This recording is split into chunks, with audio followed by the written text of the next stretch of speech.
British राजवटीविरुद्ध जे स्वातंत्र्याचे आंदोलन टिळक युगात आणि पुढे गांधी युगात झाले, त्यात सहभागी होणारे अनेक ध्येयवादी युवक शिक्षित आणि सुसंस्कृत होते. त्यांची देशभक्ती जितकी उत्कट तितकीच त्यांची मूल्यनिष्ठाही कणखर असे. यातील एक महत्त्वाचे नाव म्हणजे पंडित माधवराव सप्रे. बृहन महाराष्ट्रातील संवेदनशील आणि देशभक्त पत्रकार साहित्यिकांचे सप्रे प्रतिनिधी ठरावेत असे महत्त्वाचे नाव. सप्रे यांचा जन्म 19 जून 1871 झाला.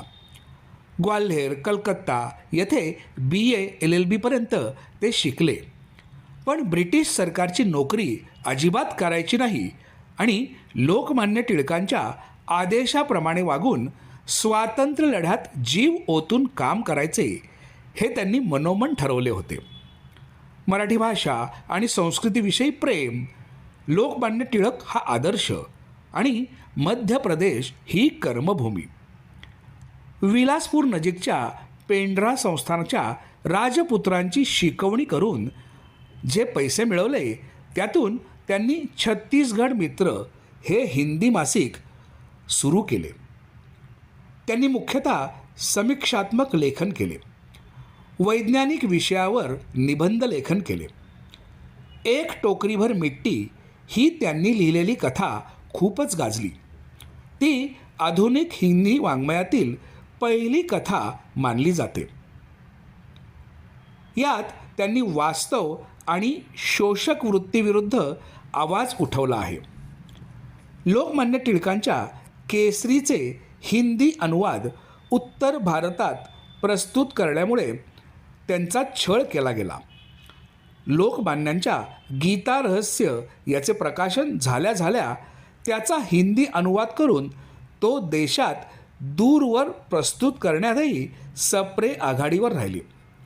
1926 पर्यंत या अनुवादाच्या 6हून अधिक आवृत्त्या झाल्या. आजही हा ग्रंथ बराच वाचला जातो. सप्रे यांच्या अनुवादाला पर्याय नाही अशीच सगळीकडे ख्याती. समर्थ रामदासांच्या दासबोधाचे हिंदी रूपांतर, L. वैद्य यांच्या महाभारताचा उपसंहार या गाजलेल्या ग्रंथाचा हिंदी अनुवाद ही सप्रे यांची आणखीन 2 महत्त्वाची कार्ये. रियासतकार सरदेसाईंच्या काही महत्त्वाच्या पुस्तकांचा त्यांनी अनुवाद केला. यामागे एक विशिष्ट दृष्टी होती. जे मराठी व अन्य प्रादेशिक भाषांमधून ज्ञानमूलक साहित्य आहे ते भारतात सर्वत्र प्रसूत व्हावे ही मुख्य धारणा. सप्रे यांनी लोकभाषा हिंदीमधून विविध प्रकारे लेखन केले. निरंतर अध्ययन मनन करणे, लेखनाद्वारे समाज जागृती करणे, लोकोद्धारासाठी अनेक प्रकारच्या संस्था उभारणे हेच माधवराव सप्रे यांचे जीवित ध्येय ठरले. लोकमान्य टिळकांच्या निर्वाणानंतर पंडित सप्रे यांनी आपला मूळचा आध्यात्मिक पिंड अधिक जोपासला. पंडित माधवरावांचा भगवद्गीता आणि ज्ञानेश्वरी या दोन्ही ग्रंथांचा उत्तम व्यासंग होता. त्याचा प्रचार आणि प्रसार व्हावा म्हणून ते प्रवचने करीत. रायपूर, जबलपूर, नागपूर, बिलासपूर, कोलकाता अशा अनेक गावातून त्यांची प्रवचने गाजली. आधुनिक हिंदी कवितेत राष्ट्रकवी म्हणून सुख्यात असलेले पंडित माखनलाल चतुर्वेदी यांनी खांडव्यातून कर्मवीर या नावाचे साप्ताहिक सुरू करायचे असे ठरवले. माधवरावजींना ते गुरु मानित. जेव्हा माखनलालजींनी त्यांचा मनोदय कळवला तेव्हा सप्रे यांनी गावोगावी प्रवचने करून केवळ 4 महिन्यात 14,000 रुपयांचा निधी गोळा केला.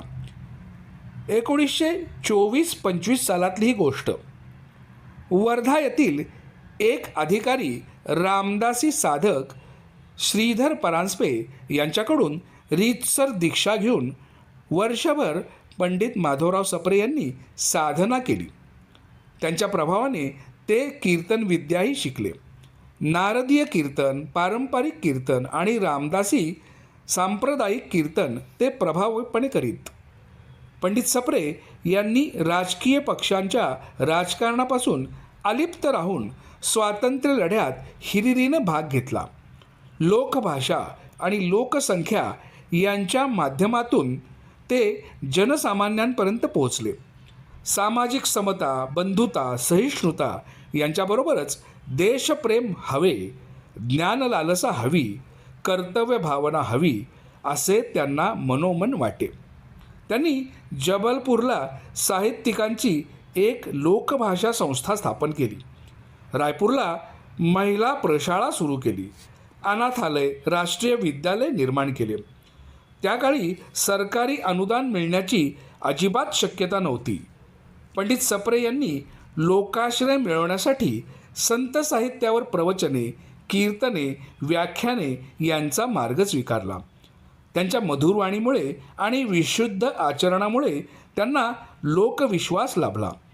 एक विद्वान वक्ता, आध्यात्मिक वाङ्मयाचा निष्ठावान अभ्यासक, अनुवादक, सेवाभावाने निरंतर कार्यरत असलेल्या एका चारित्र्यसंपन्न आणि विनम्र कार्यकर्ता म्हणून पंडित माधवराव सप्रे यांना लोकांकडून उत्कट प्रेम मिळाले.